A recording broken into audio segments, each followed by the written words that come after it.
So let's take another caller. Apparently, they called in last Saturday. It might be ILonghornful. So let's see what's going on. Okay. Oh, Oh, hi, hello. John. This is ILonghorn. Um, you know, Hi. yeah, Hi. How you oh, doing? yeah, yeah, I'm good.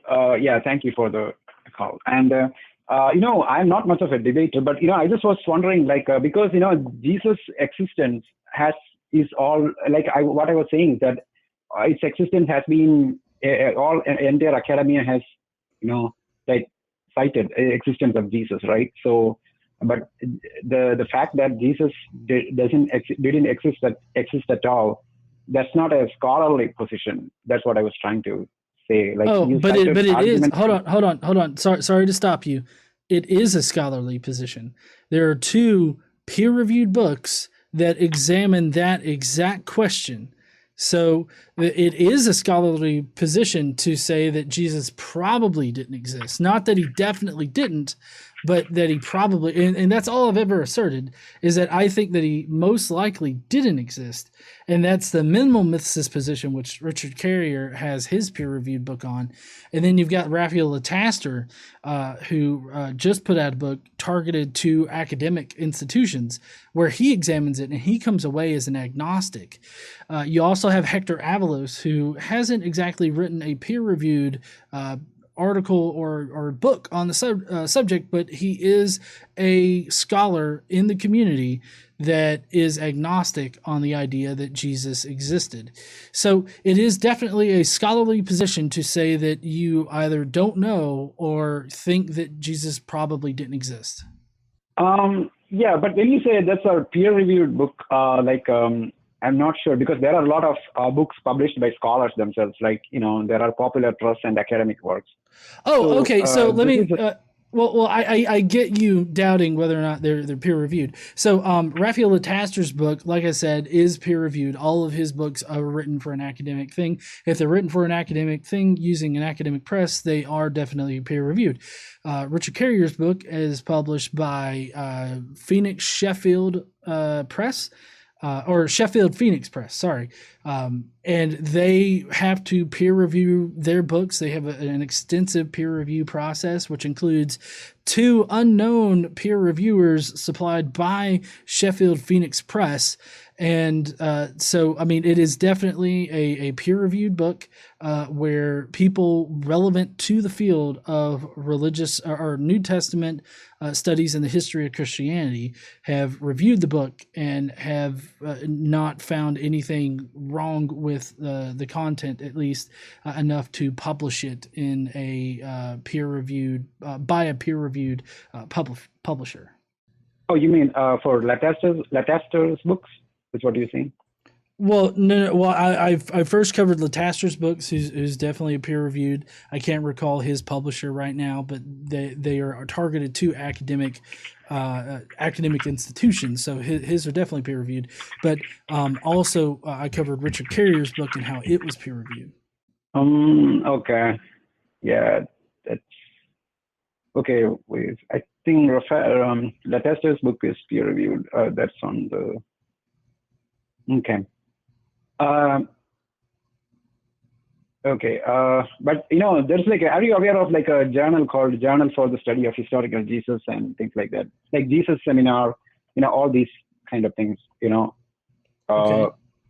yeah, yeah. But there's like on the journal named Journal for the Study of Historical Jesus. They had this reviewed. They had the Richard Carrier's book reviewed by Daniel and Gulota for Stanford University. Yep. So he says this is not a. I mean, I cannot post the link on the chat, right? Well, no, you can't. But I mean, people can go out there and find Galata's review, and I mean, Richard Carrier has also reviewed Galata's review of, on the historicity of Jesus. But there's also been a few other academic reviews of it. Those are not peer reviewed in any kind of sense. They are good opinions, but Richard Carrier has also already responded to Daniel Galetta's review on it. So if you wanted to search up his site for Daniel Galetta, then you can go and do that and see Richard Carrier's responses to the various things that Galetta brought up. I'm not gonna spend the time right now to go over everything, all of the problems with Daniel's review, but I mean, it's been out there since Daniel put his review up. But like I said, there's been other people that have reviewed on the historicity of Jesus. The majority of them, if I recall, have been favorable. So Daniel's is the one out of the three that was critical on the historicity of Jesus, critical in the negative of the book. Oh, okay. So you said Richard Carrier had a rebuttal for that review, like he responded to the review. Yes. Okay. Okay. Yeah, maybe I will go through that. Right. Yeah. Anyway, so thank you. Thanks for having me. Yeah. Okay. What's that? Well, I mean, I was just going to ask, like, why are we discussing the experts, like their opinions in this? Why don't we actually talk about some kind of evidence for Jesus instead of just talking about how many scholars that we can pull out of our back pockets that agree with our particular positions? Yeah, like what I was saying is that, the scholars who studies this, like historians and all, they have their own method, right? So, because I'm not a historian, I'm also an engineer, like I'm an undergrad engineer. So, like historians, when they assess something, when they assess someone, whether of their historicity, they have their own methodology, right? So they have confirmed the existence of Jesus in academic journals. That's what I was, so, I mean, hold on. If Richard Dawkins says, hey, Jesus didn't exist, then that's not an opinion. I mean, that's argument from authority. Like if Gandhi say Jesus didn't exist, that's an argument from authority, right? But okay, hold on. I'm about to mute you if you don't let me talk. Okay. For one thing, sure. For one thing, I'm not the one that's using an argument from authority. You are the one that is using an argument from authority here. I don't know why you're bringing up Gandhi or Richard Dawkins, but I'm not the one that's bringing up irrelevant authorities. I have solidified my particular position or based my particular position in authorities that are in the field.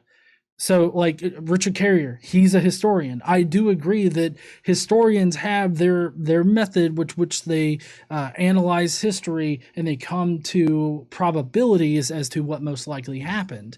But in the field of New Testament studies, it is very flawed because you find certain criteria that are only used in these particular historical matters, being Jesus or the history of Christianity.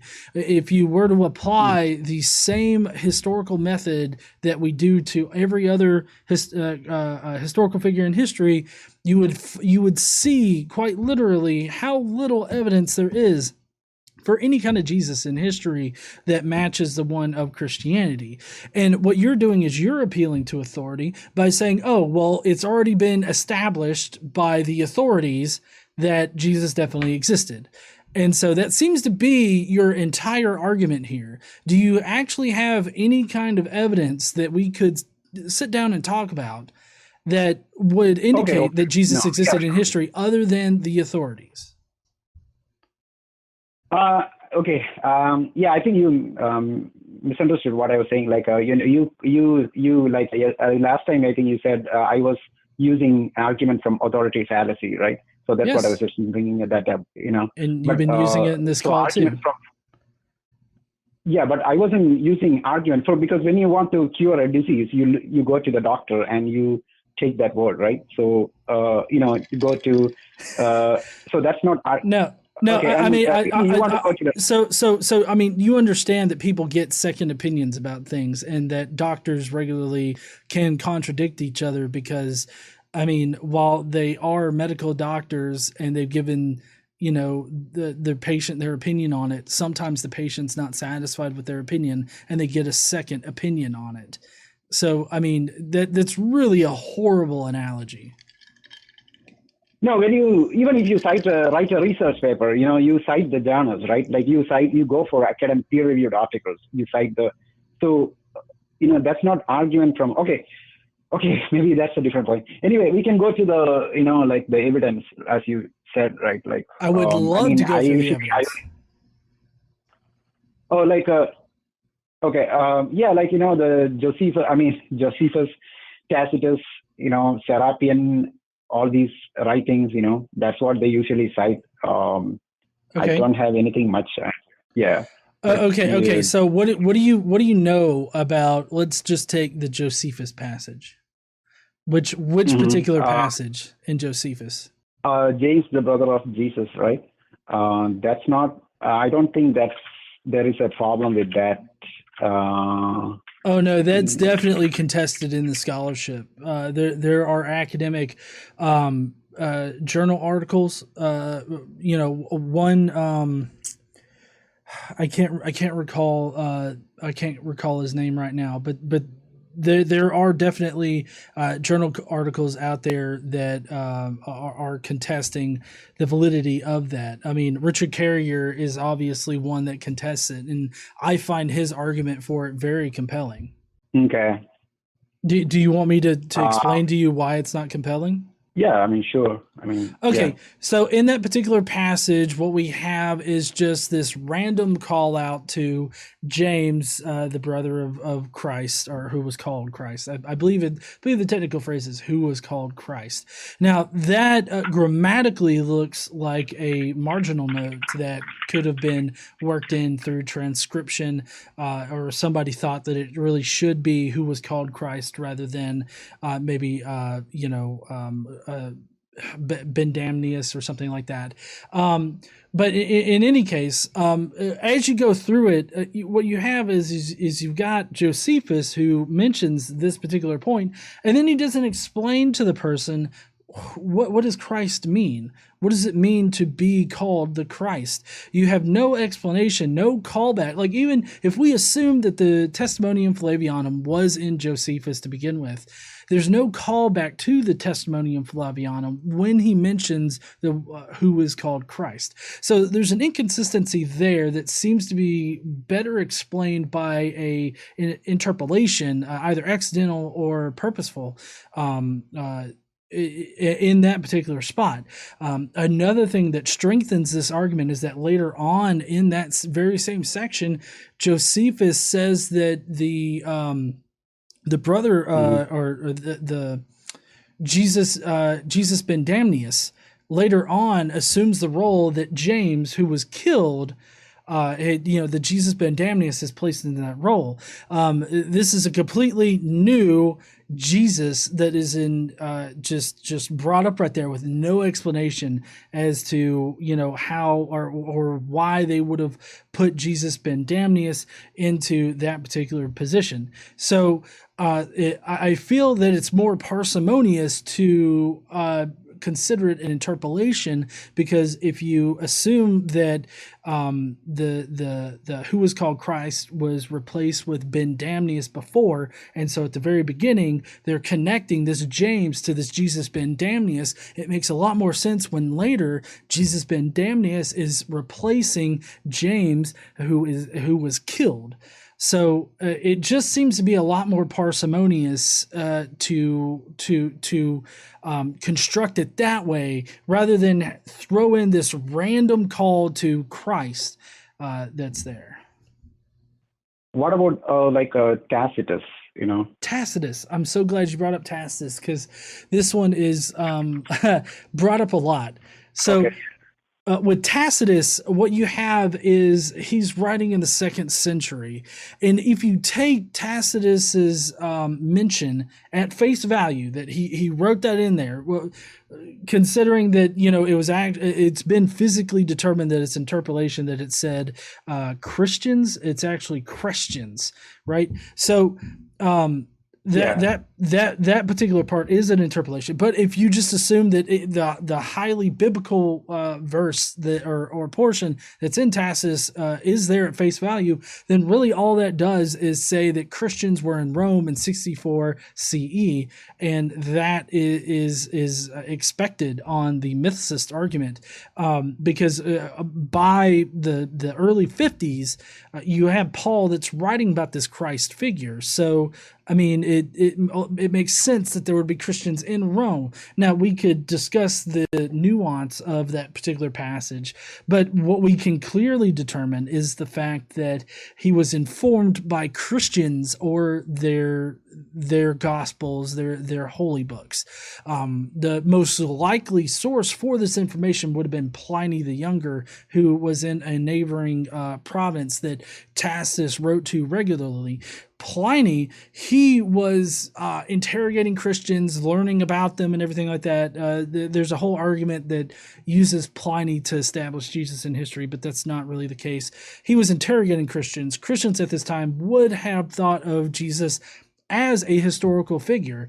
And so it makes a lot of sense, Tacitus getting his information from Pliny the Younger and then writing that in there if it is actually Tacitus that wrote that portion. But there's a lot of contention around Tacitus because it's not actually mentioned until like the 4th century by Sulpicius Severus, who I always joke about sounding like a Harry Potter villain.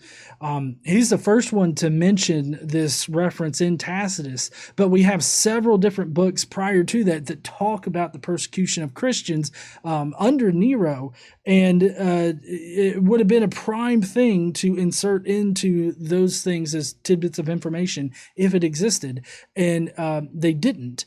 Now, this is an argument from silence, but it's a valid argument from silence because if we have evidence of people that are reporting things that would have fit perfectly in with Tacitus's report here, then I think that it's highly likely, if it were to have existed, they would have said it right there. So it's an interesting fact that nobody mentions this particular passage until the 4th century, but that's the nuance of whether or not that particular passage was interpolated.